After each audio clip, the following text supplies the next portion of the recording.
মাসি কিটা রান্না করায় জঞ্চাক করতেছি মেশন লেগে দেখবি। ইয়াস বন্ধুগণ, এইগুলো দেখছি অনেক বাজারের মধ্যে, কিন্তু খাইছি না কোনো সময়। আমি খালি একটা মাসির রেসিপি বানাইতো, তো মাসিরা হয়েছি, তো মাসি আজকে বানার। তো প্রথমে এটারে পুড়ে না নি, হয়তো পিস পিস করিয়া ফুটতে সুবিধা হয় আর কি। মাসি এখন কিটা ফুরায়। এখন একটা শুকনা মাছ, মানে যে কোনো শুকনা মাছ হইলে শীতল দিয়ে অত ভালো লাগে না। এটা হলো পুমা শুটকি। এই শুটকিটাও ফুরি লিমু। তখন এই শুকনা মাছটারে একটু চাকু দিয়া পাতিটা ফেলাই দিই, মানে আইস আইস আর কি।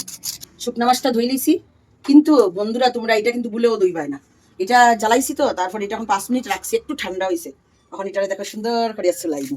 সুন্দর হইতেই বান্দর হয়ে গেছে দেখো। এই যেটারে এমনি খুলমু। আর যদি কোনো সময় এরকম লাগিয়া থাকে আর কি, মানে বাকলার মধ্যে, তখন চামচ দিয়া উঠাইবাই।